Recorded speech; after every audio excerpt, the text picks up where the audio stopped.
Hello, everybody. It's Mr. Caudill. I hope you're doing well. I'm doing well. We're going to continue evolution with chapter 23. This is all about population. So, chapter 20 was kind of about the big picture of evolution in Darwin's history. This is about populations. Then we're going to get to speciation and how new species come about in 24. 25 is going to be the origin of life on this planet and kind of a deeper view, look backwards. 26, we'll learn how to analyze these phylogenetic trees.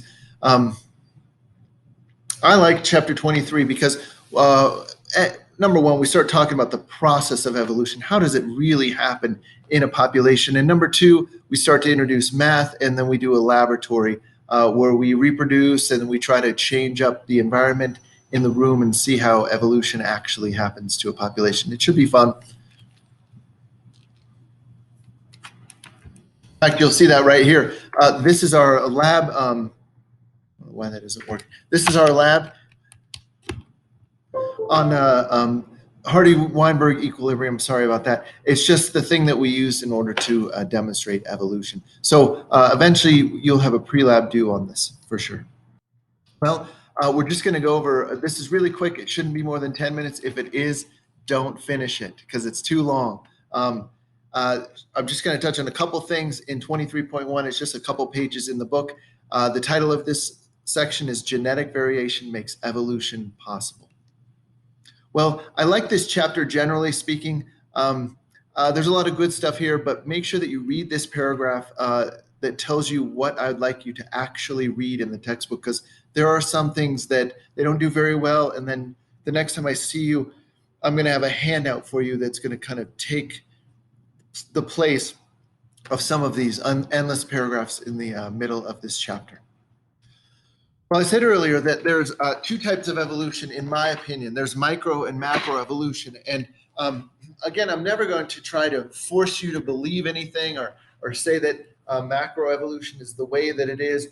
But basically, macroevolution is just when you put a lot of microevolutionary events together and you extrapolate backwards and you say, there's been a billion events in the process of life becoming where it is today. And you need to believe that humans came from a bacterial ancestor. And I'm never gonna tell you that, but I am going to show you the book's information on that. But what is irrefutable is microevolution. Microevolution is just the everyday struggle for organisms within populations to survive, basically. And some of them have different characteristics than others, which help them. So let me give you an example. So let's imagine that we've got these beetles here. You can see on the left side that there's 3 brown beetles and 3 green beetles. And their loci, remember, loci would be just the genes that they have at a particular spot on a homologous chromosome that dictate a protein for that characteristic. In this case, it's beetle color. And you can see here that 75% of the genes, it looks like there's 12 genes there because there's 6 organisms. 75% of the genes will be what we would call then the letter, the allele, to give green coloration, create a protein that would create green in that organism. And then 25% of those alleles at those loci would give the message to create a brown protein. You can see there that green must be dominant. That's not true. It looks like brown is dominant in this population. Okay, so that's fine. So we can analyze the percent of each allele in the population like we're doing on the left-hand population there, and then we can have those individuals survive and reproduce, and we can look at their offspring, and then we can look at the allele frequencies in that population, and we can see if they've changed. And you can see here that they have changed from 75%, 25% to 71%, 29%. This is evolution, and I want you to write this down. It's the change in allele frequencies in a population. So in this population, over time, the allele frequencies have changed. Likely, this is because maybe there was a drought and the grasses started getting brown versus being green, and then the birds were able to more easily eat well, let me get this right.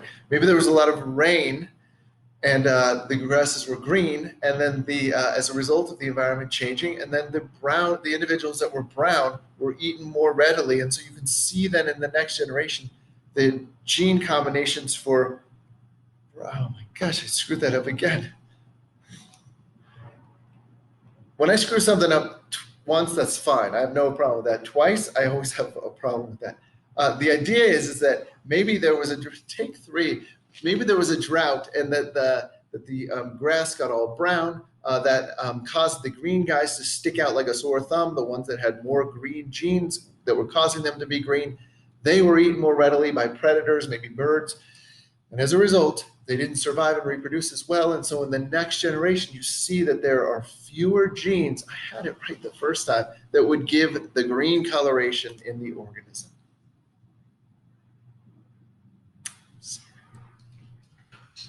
This is called microevolution. It's a change in allele frequencies in a population over generation.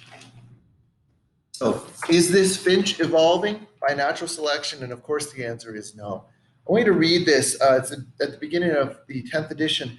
It's about these finches on the Galapagos, and about how these two researchers, Doctors Grant from Princeton University, they measured evolution twice over like a 40-year period.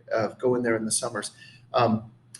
So we'll watch a little movie on that in class, but make sure that you read about it also. I think it's fascinating. So go ahead and turn to your neighbor and explain the statement, it's not the population, sorry, it is the population, not the individual that evolves.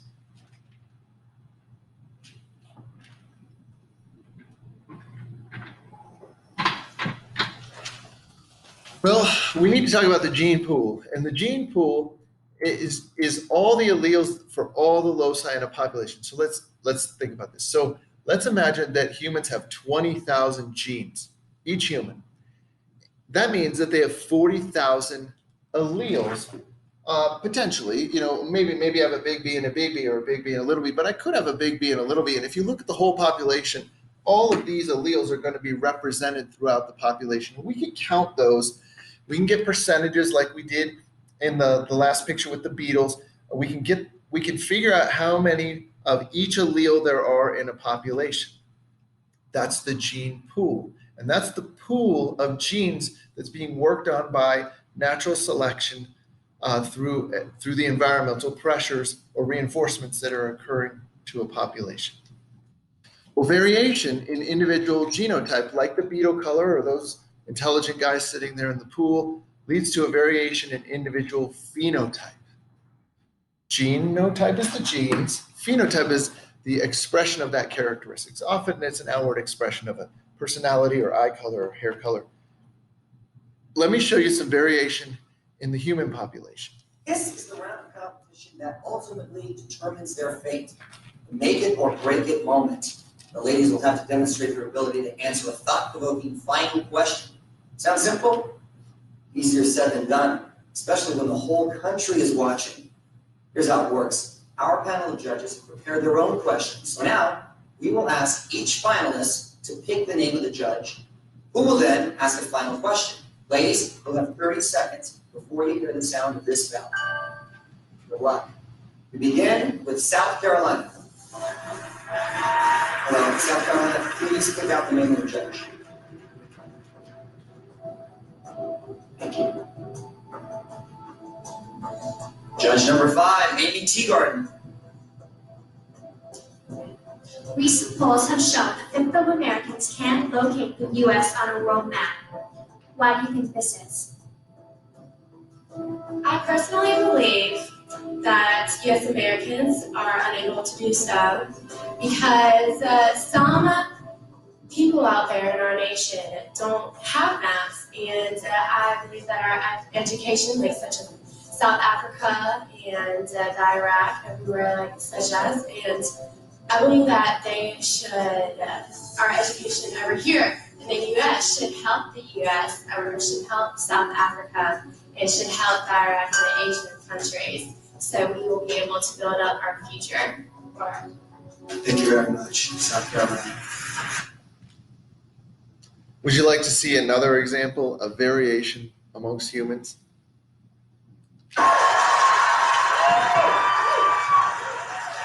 You ready? The third grade world geography question is, Budapest is the capital of what European country? Budapest is the capital of what European country? Nathan has already locked in. This might be a stupid question. I'm guessing it's probably locked in. Like, I thought Europe was a country. Let's see. Budapest? I never even heard of that. All right, here's your options. I mean, you could drop out with $10,000. Like, I know they speak French there, don't they? Like, I want to say, is France a country? I don't know what I'm doing. You know what? Let's talk about your options. Okay, Kelly, yes, focus. I am. Like, I'm listening to what you're saying, but I only hear what I want to. That's just called being a woman.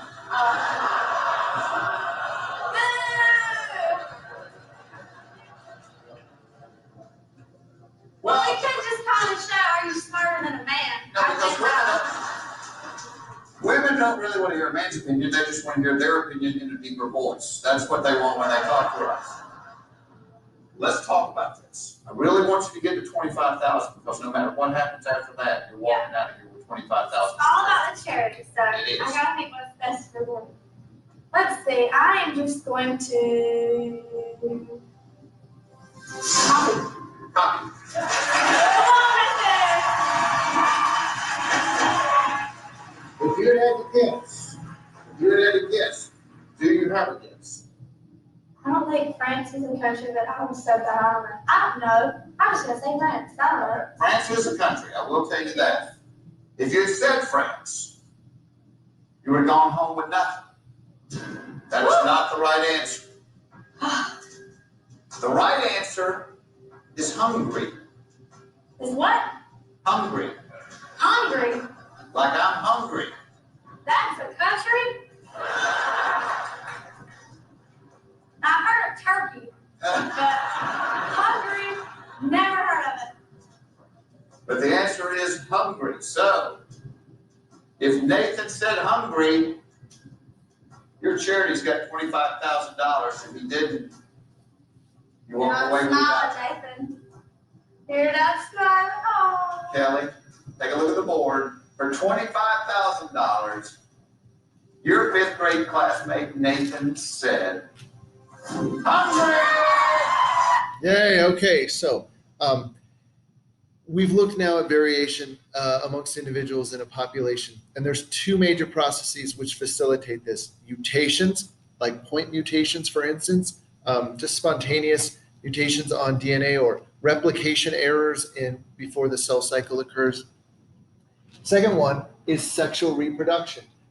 Remember, in sexual reproduction, in the creation of gametes through meiosis, there's two major things: crossing over and independent assortment. I don't want to remind you, I'm sorry, I will remind you, I don't want to have to remind you. This is in prophase 1 of meiosis 1, where they exchange DNA, and then independent assortment is how they line up at metaphase 1 of meiosis 1.